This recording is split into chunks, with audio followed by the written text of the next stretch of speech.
morning.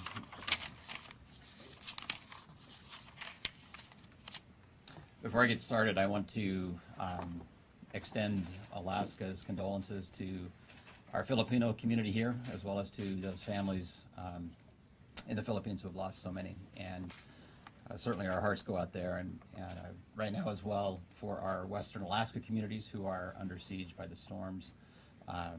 Our hearts go out there, and actually our emergency management services personnel are working throughout those damaged communities as hazardous weather permits. You all have a list of communities and reported them this morning who have requested disaster declarations, and understand more on the way. We'll be dealing with those expeditiously and making sure that they get the supplies they need. I want to also encourage personal giving by Alaskans to those relief efforts. Both Sandy and I have made personal contributions to those relief efforts already. To the issue at hand, Medicaid expansion is part and parcel of Obamacare. The President and Congress established Obamacare as a system of interdependent pieces, and many of those pieces are failing. Some of those interlinking parts include the private insurance mandates, insurance exchanges, and Medicaid expansions. Since 2010, the federal government has tried to make Obamacare work. Each time one interdependent piece of Obamacare did not work, the President went about changing the law unilaterally. He first delayed Medicare cuts, then delayed the employer mandate, then delayed enforcement of eligibility for subsidies relying on the honor system, then delayed caps on out-of-pocket insurance costs to consumers. Then came the multi-million-dollar health exchange boondoggle. Yesterday, the President fundamentally changed the law again. He said basically about those canceled policies, never mind until later. The President promised to lower premiums.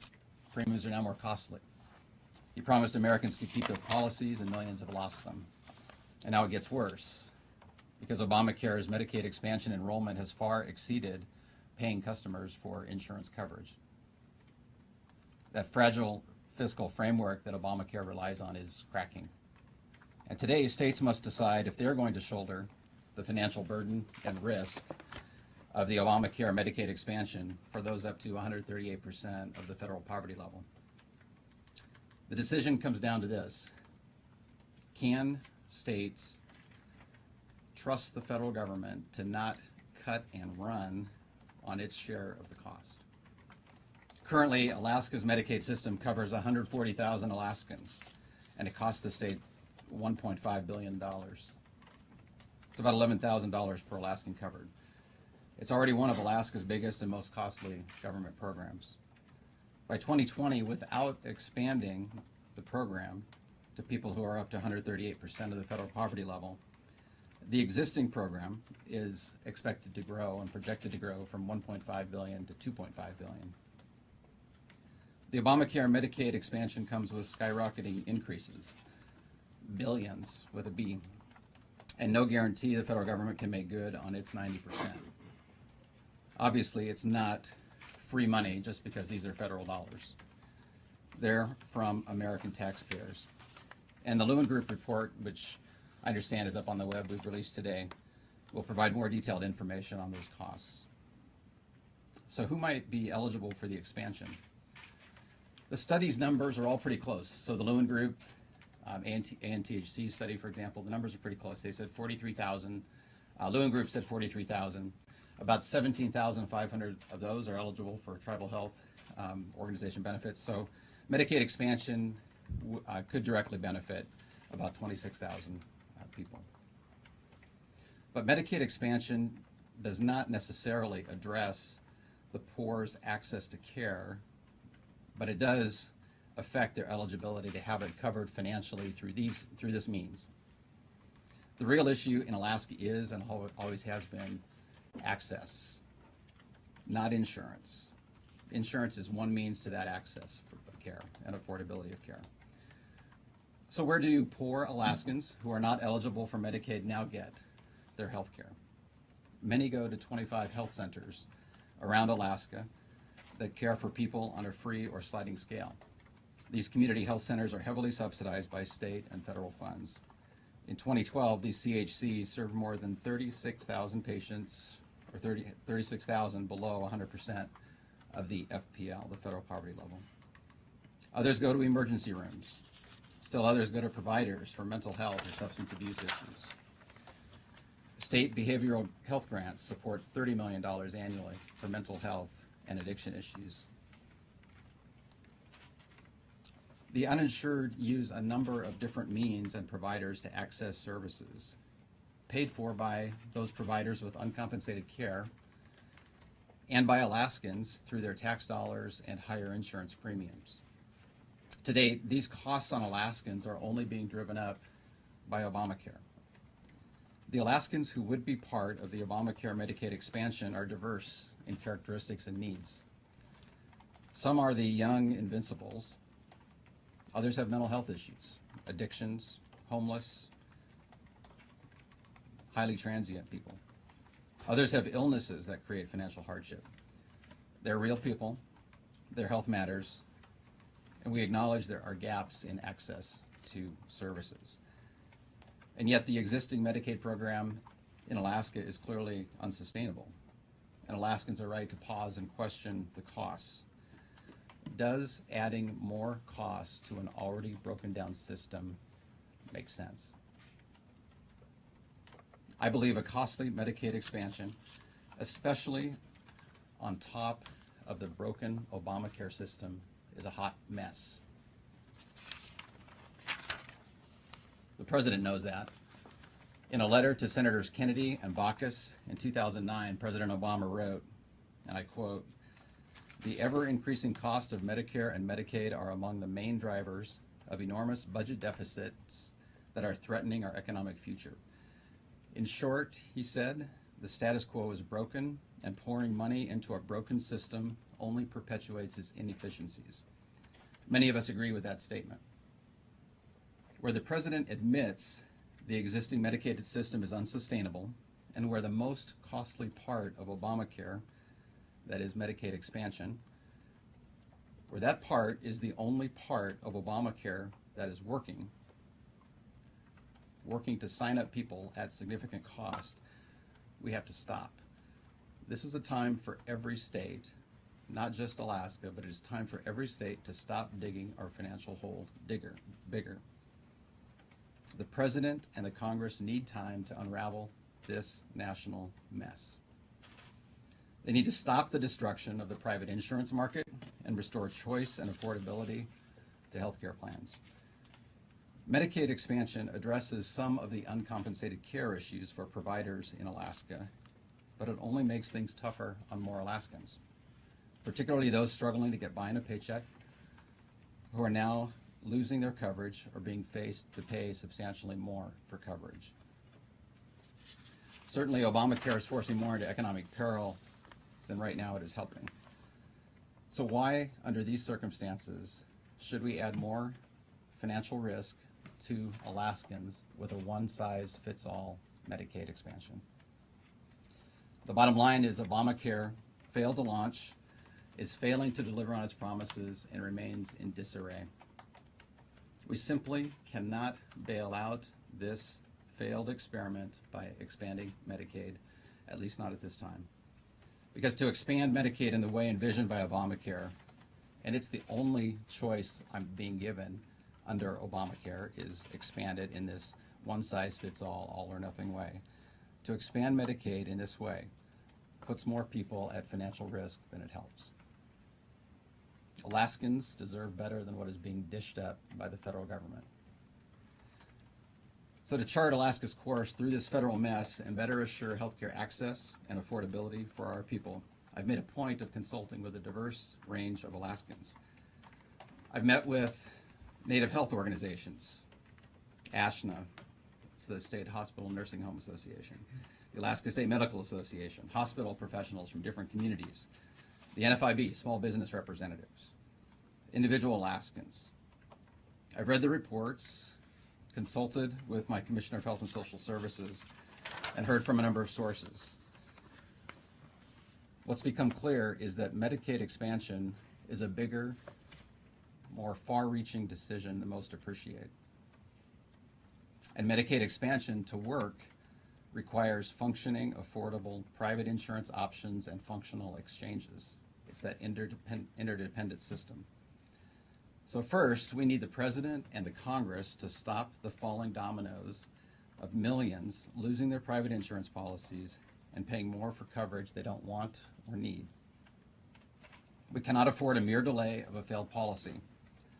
Congress should overrule United States Health and Human Services on requiring qualified health plans. Americans should be allowed to buy whatever policy they think fits their needs and circumstances. For the American people know better than government what we need. Second, in Alaska, closer to home, we need to bend the cost curve of the existing Medicaid system before adding to it. And third, I learned and we learned that we need a better understanding of gaps in healthcare the poor receive. For instance, what gaps in service exist for them? What percentage of people at 100% of the federal poverty level make use of these primary care options versus emergency room? How much of that is truly uncompensated care versus taxpayer subsidized in the form of state and federal subsidies or via higher health insurance premiums? The arguments and the studies and even the public discourse, the public conversation has for some time assumed that 43,000 people have absolutely no access to health care because they have no Medicaid. That is simply a false assumption. Still, and I want to be clear on this, there are challenges. Clearly there are challenges of access for this population. And we need to better understand those challenges. I asked the groups I mentioned to work with me and our administration to address these issues, and I pledged to continue the conversations on them. Instead of expanding Medicaid at this time, we will work to address the issues within our control. The President and the Congress have the rest. We will develop an Alaska Medicaid reform strategy to address Medicaid's structural issues and bend the cost curve while meeting Alaska's needs. It will be a plan developed with attainable goals and a timeline. It'll be done in collaboration with the legislature, healthcare providers, payers, consumer groups, in a defined public process. We must take into account the recommendations of the Medicaid Task Force, including moving to cost-based rates, increased care coordination, payment reform, expanded use of the patient-centered medical home model, and others. I will create a Medicaid reform advisory group to pull together stakeholders and craft a proposal for significant, meaningful reforms to the state's Medicaid program. No Band-Aids, but real reform to sustain Medicaid for decades to come. I envision the group comprised of a member from the State House, one from the State Senate, 3 appointees, including the chairman named by me. The Commissioner of Health and Social Services will be an additional non-voting member and provide support staff. And the final report will be submitted to the legislature no later than 1 year from today. The Medicaid Reform Advisory Group will be asked to address the 3 key reform mandates: stability and predictability in budgeting, increasing the ease and efficiency of navigating the system by providers, and provide whole care for the patient by uniting physical and behavioral health treatment. Next, I'm directing the Commissioner of Health and Social Services to develop a report defining the current status of Alaska's safety net for those non-Medicaid eligible Alaskans up to 100% of the federal poverty level.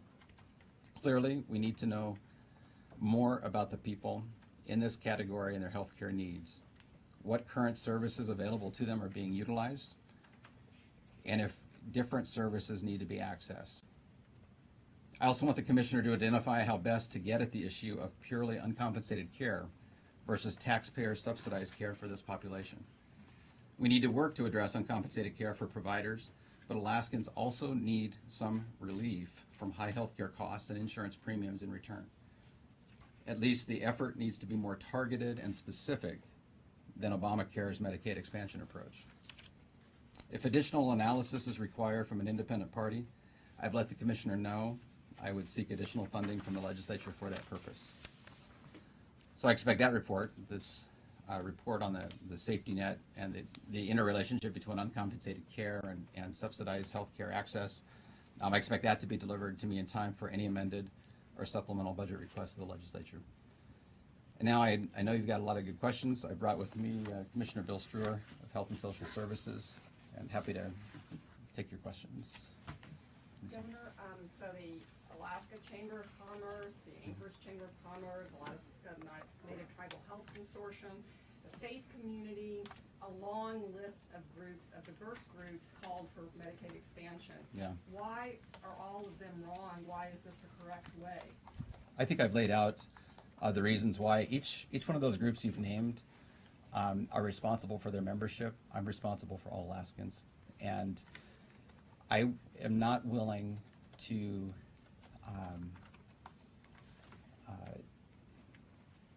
attach Alaskans' health care or their financial health to a failing Obamacare system. I am willing, and you've heard me speak to it, to address gaps in access for services. But I think in the deep analysis, the thorough discussions, the research that I have engaged in to make this decision, because it is a very important and significant decision, I have had to keep my eyes on how do we best meet the needs of access to health care for the poor while not creating more impoverished Alaskans, which is currently happening under Obamacare. What about the Lewin report says $2.9 billion to the state, you know, on the low end over the next several years. How do you leave that money on the table? All those federal dollars are really enticing. They are, but they're not free. And in fact, they're paid for by debt and by printing more money. They're paid for by our kids and grandkids. And they also come with a price of financial dependence upon the federal government to a greater extent than we are today. It is not my intention to create an economy here that revolves around federal dependence. I think Alaskans are more independent than that. I also think we have less at risk if we don't take that kind of money, but instead craft a more specific solution for the specific problems we have. Yeah, Adam? Two-part question, Governor. First, you mentioned those 25 various health clinics around the state. If they're available and can be utilized, what is the issue with access? And also, why did it take several months, really until today, until the Lewin report was made available to the public? So let me address the second question first, and then go back. I received the Lewin Group report about 2 weeks ago and began reviewing it then. Up until that point, the Department of Health and Social Services had conducted their analysis of it. I was continually asking more questions of the commissioner. He can tell you I've been very engaged in this for quite a long time. In fact, I first met with some of the groups I mentioned earlier in the legislative session last year. So this has been an ongoing discussion. For this decision, I needed to get together all the parts and pieces and information for that decision, rather than give you a trail of breadcrumbs of what I was looking at and creating a false view because of incomplete information. So we have put the Lewin Group report up on the web. It's available to anybody for you all to look at and to review, and as is my decision and the basis for the decision. The first question was what, Anna? Just, you alluded to these CHCs Yeah. right around the state, and that it would be that'd be an area where folks who are in this Medicaid expansion group could have some of their needs addressed. They already do. That's correct. So you think that they already do, but why is there this group that can't? So the issue is about access. I want to say this again. It's about access to health care and whether people at 138% of the federal poverty level have access, and to what extent. They do have access, at least to primary care, to emergency rooms, to mental health, behavioral health treatment, substance abuse treatment. There are some gaps in there that they don't have access to, but what I found is that the Medicaid expansion would provide relief for some of the uncompensated care that's being delivered, but it would provide no discernible financial relief to Alaskans whose insurance policies are going up, who are losing their insurance policies, and who are already paying for an escalating unsustainable Medicaid system. It was those were some of the factors that get weighed in the mix. What would your targeted approach, last one here, would your targeted approach address those gaps? Is that what you're I think it has to. This is what the end recommendation is designed to point at. It's designed to address those specific needs of access that are not being met, while addressing some of the uncompensated care issues that the providers have. But to do that, we do not know enough about how much Alaskans are bearing of that uncompensated care through healthcare costs, higher healthcare costs in Alaska, and through higher insurance premiums. And I'm not willing to trade off more impoverished Alaskans to provide more uncompensated care. I think there has to be a balance there. Governor Parnell? Now, Tim, over here. Go ahead. You had your hand up before. Yeah, Governor, the report is dated, I have two questions. The report is dated April 2013. Yeah. And I just want to make clear, I heard you say you just got it 2 weeks ago. Correct. Why the delay? As I said, Health and Social Services was compiling their review of it for me. I continued to ask questions about that. They went back and provided more and more answers for it. And again, I did not want to piecemeal out the information I was getting. It'd be like saying, why didn't you provide the newspaper articles you're looking at? Why didn't you provide the information you're getting from health? It's part of the deliberative process. It's available now so that you can all see part of the basis for the decision. But when you get a report from one group, more importance is attached to that report than the significance of it really in an underlying decision. And this is one of those cases. Every one of those reports has been good as far as they've gone, but you cannot extrapolate a finding from just one report. There are so many more pieces of information you need to make that decision. And those reports did not consider some of the things I've mentioned here. So we got one more who hasn't had a chance. Channel 11 News, Matt Smith. You mentioned that functioning exchanges are part of what the federal side of the equation needs to make Obamacare work. Several states that have instituted their own exchanges have been fairly successful. Alaska went with the federal system and has had all those, accompanying problems. Do you feel like if we had started our own exchange, those problems have ironed out?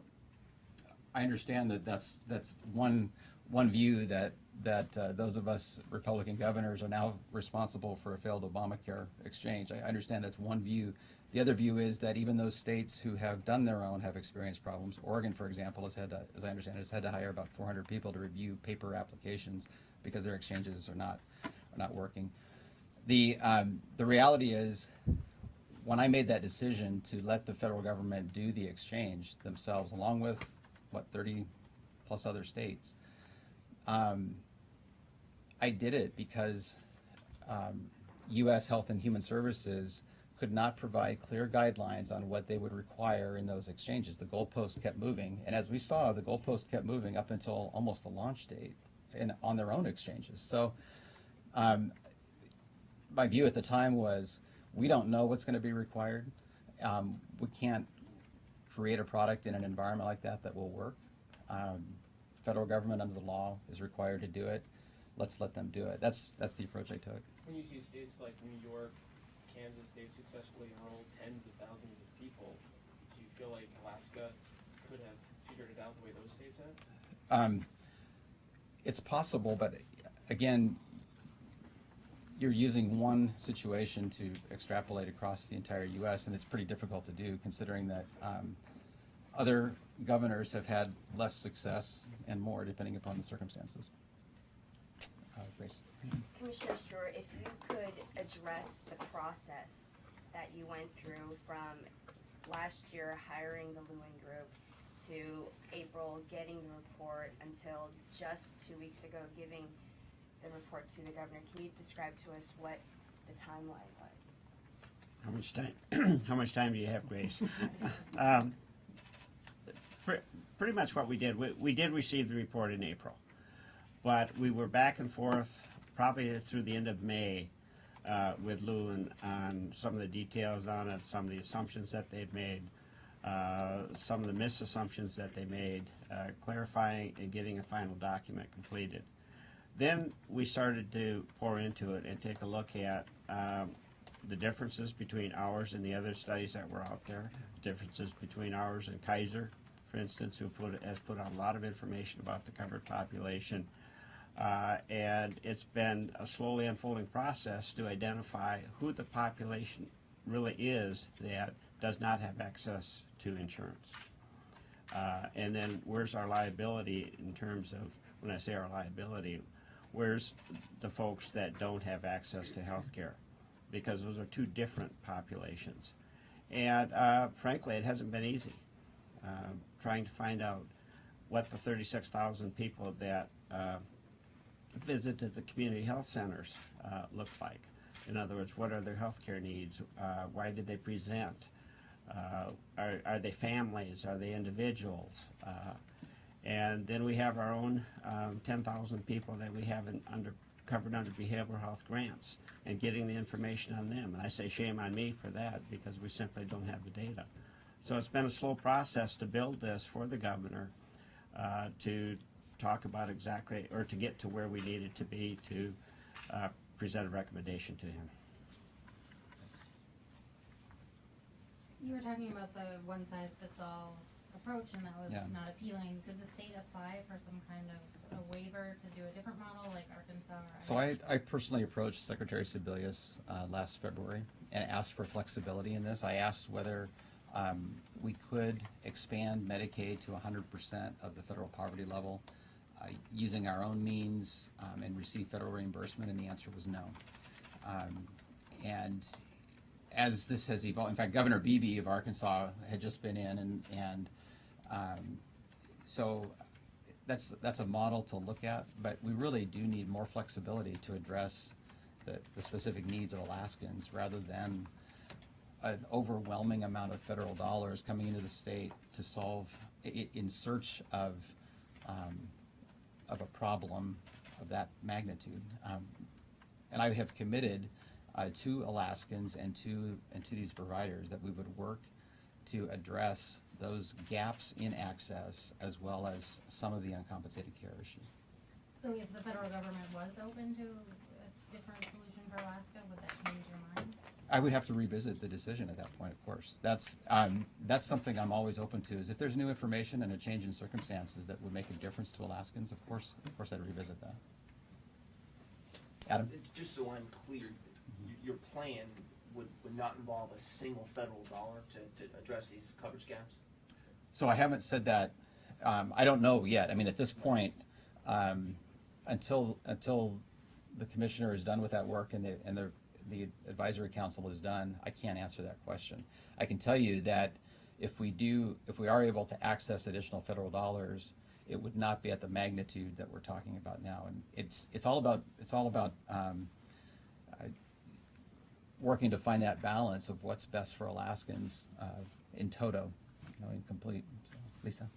A couple of things. First, just getting back to the Lewin Group report, one quick thing there. It sounds to me like kind of a novel interpretation of our public records law when you say, you had it, you were thinking about it for you a couple of weeks, the commissioner a few months here, and it can't be released until you've finished thinking about it. I don't understand that concept to be within the public records law. Just wondering if you could address that quickly. Then I want to ask a couple of things more substantive on that. So I haven't had a chance to speak with others about any public records request on this. I personally did not receive a public records request. I mean, certainly there were requests for it. I saw it as a deliberative piece. I'd have to take that up with attorneys to tell me whether or not that's the case. But at bottom, it's available. It's a part of the decision I've made. I've announced the decision, and I've provided you with that. So what was this? Anything you're thinking about, you cannot release it because you're thinking about it? I mean, the document's the document. That's correct. And because I didn't deal with this personally in the context of a public records request, I can't answer that question right now. So what's the next question? The next question is related to on kind of the reforms that you're looking at in the different groups and what you've asking the commissioner doing. When do you think there might be improvements to our health system to address some of these gaps? And what's the timeline on when something might change to make the system better? And by better, I guess I want to know, would you consider better to be more people with better access, Yes. with better coverage? Well, those, again, two different things. With better access, yes, that may mean better coverage.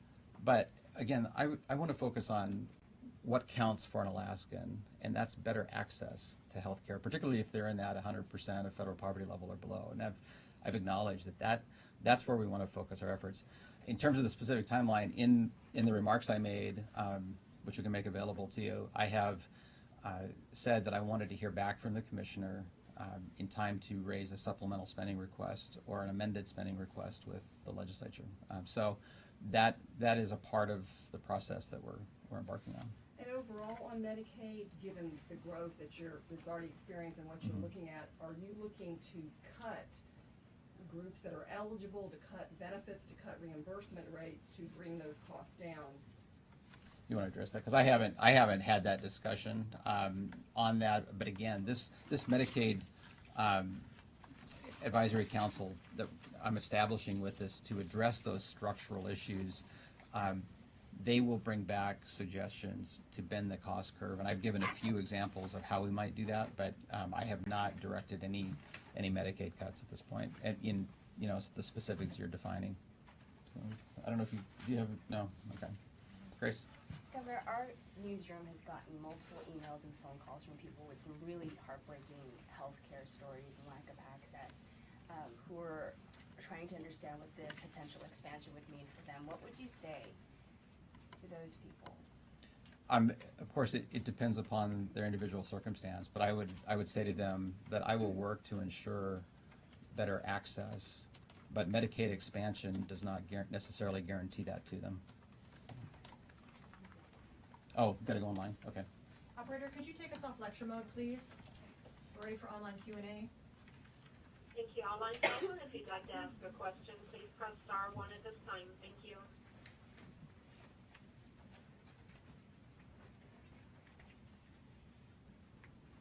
Becky, go ahead.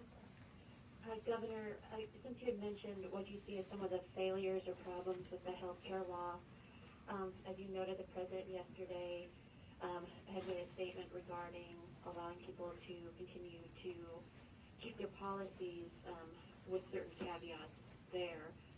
For one, it would be up to state commissioners to decide, to state insurance commissioners to decide what plans could be sold. Do you have a view at this point of whether policies that were canceled by companies like Primera should continue to be allowed at least over the next year?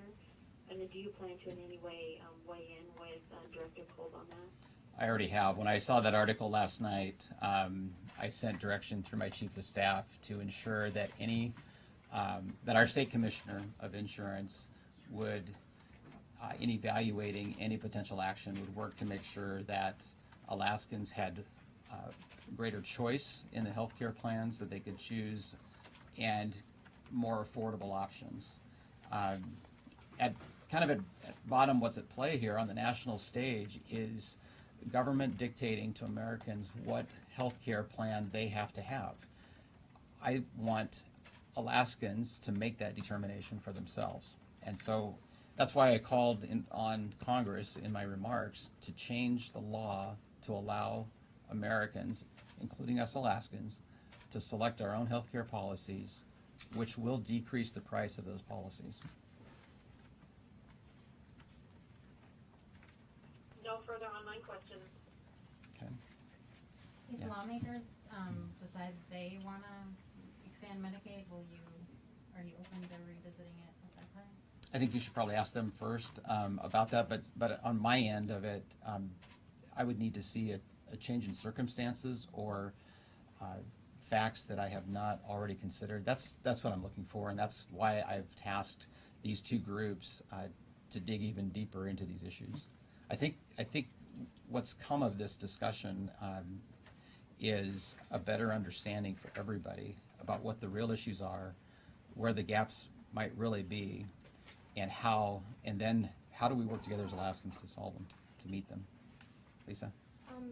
this might be a question for the commissioner, I'm not sure, but maybe you could clarify. I think one of the things you had said earlier, Commissioner, was that, in a conversation earlier, was that one of the concerns with this, the Lewin Group study and the earlier studies was trying to reconcile any, some differences in there, and that one of them, and maybe I've got this part wrong, so correct me, but it looks like that the earlier Alaska Native Tribal Health Consortium study said it could cost the state as little as $24 million in state dollars over 7 years to expand Medicaid. This one says, it looks to me like 198 to 300 million and change for that period. Was that one of the differences, and were you able to reconcile why that was? I'll let him address that, but there's also the other part of that, which says that it could cumulatively cost $5.6 billion by 2020 in expenditures when you include the federal dollars. You've got to take into account both the state spending and the federal spending. So I'll let you, Commissioner, come in and work and talk to Lisa about that specific piece, the discrepancy on the state spending side of it. Lisa, that's exactly one of the points that I brought up. That's a significant difference. And some of the assumptions that were made, we needed to deconflict, and our numbers, I believe, are stronger in that respect about the exposure of the state in that. In the Lewin Group report? In the Lewin Group report. Can you explain why? What about them makes you have more confidence in them? What were they looking at differently? Probably not going to go into a lot of detail on it right now, but Lewin provided us with a lot of the background material that didn't seem to be present in the other studies. In other words, So how you got they to question their underlying assumptions where you didn't get Correct. to do that with the other studies. Correct. Yeah. Governor Parnell, it seems that the expansion of costs for medical coverage and medical care is something that every state and the federal government are dealing with. How can we assume that Alaska is going to be able to contain those costs when every other state and the federal government is also dealing with these increasing costs? I think in part I said, I thought I said it as clearly as I could, and that is that given the exploding costs of healthcare in general, both from a failing Obamacare policy as well as from our existing Medicaid system, that we need to address what we can address here, and we need to stop digging the hole that we're digging ourselves financially as a nation. Those elements were all a part of this, part of these remarks. Is there a way to address that in the time between now and 2020 while availing ourselves of federal assistance at the same time? You want to answer that question, Commissioner? The answer is yes, but through various means, but go ahead.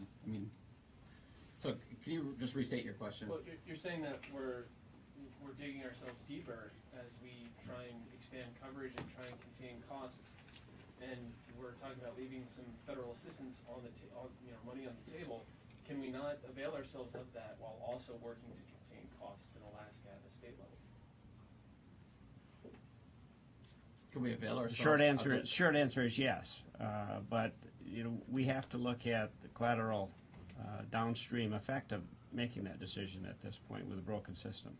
The issue too might be that there may be additional federal dollars in the existing system we have that we might access, but at this point, the question is on Medicaid expansion, and it's an all or nothing choice. It's not you can take a little bit or you can do a little bit. You got to do it all and take it all, and that was the choice presented to me by Secretary Sebelius that caused me to have to go down this path that we're on, rather than having the flexibility to build a program for Alaskans and that Alaskans need. Right? And you had asked about going to 100% of the Correct. federal poverty line? Yeah. Can't that be done though? Maybe not to get the 100% match. Not to get federal dollars for the non-Medicaid eligible population. I don't know how we would do that. So right now that group can't go to 100% of poverty unless you do it exactly the way. Oh, I can't even go to 100%. There's no federal reimbursement for non-Medicaid eligibles unless you go to 138%. All right. Before, I know you addressed it just to start with, but the Yeah. destruction in Cot Lake, we already had the situation down in Kenai. Yeah. And maybe a dollar amount attached to that. I know you're supposed to take a tour tomorrow. There are a lot of folks really hurting out there. Could you talk a bit about that? Yeah, clearly, since this started, I've been in daily contact with our emergency management folks. They have been on the ground in various communities as they've been able to get there during the hazardous weather. I mean, certainly our hearts go out, and Alaska's hearts go out to members of those communities in Western Alaska. I do plan to go to several communities tomorrow to survey the damage. As I was on the Kenai Peninsula, as those waters were up there. Several communities have declared a disaster. Once they do that, when they do that, that's then our turn as the state to step in with our disaster declarations. That's what we're working on right now. What communities are you going to? The final schedule's not set yet. What region of the state then? Unalakleet, Stebbins, we're looking at it, how many communities can I get to reasonably, given weather, given air, runway conditions, that sort of thing. Tim. Governor, one final piece for me is the report identifies two different groups, two different estimates for uninsured. There's a 40,000 estimate of uninsured Alaskans, and then a much smaller group. And presumably the difference is the Alaska Natives. Correct. So do you feel Alaska Natives are adequately cared for now under any health service programs? So here, let's start with the facts from the reports, and then I'll go to the question. The Lewin Group report says there are 43,000 uninsured who would benefit from Medicaid expansion. 17,500 of them have access through the tribal health system, through Indian Health Service means, have access to health care. That leaves about 26,000 who have no insurance and no access to tribal health care means. If you ask whether whether Alaska Natives who have access to that system have adequate health care, I can tell you that just as in the private healthcare system or the nonprofit healthcare system, there are gaps and uncompensated care issues. Those exist in the tribal healthcare system as well. And it goes back to a messed up federal system, a system that is expensive, that reimburses at low rates while requiring more. And the way I approach that particular decision point is those 17,500 at least have access, through those tribal means. They also have access to the community health centers and through other means as well. But the 26,000 then who are remaining, how do they get their care? And that's where we went down the road of community health centers, behavioral health grants, and those other CAMA funding, all of that we talked about. Governor, is it possible you'll revisit this issue, Medicaid expansion, next year? If there's a change in circumstances that are, that's significant, of course. That's every policymaker needs to be able to revisit a decision if there are circumstances that warrant it at the time. All right. Well, I appreciate your time. Thank you so much. Thanks.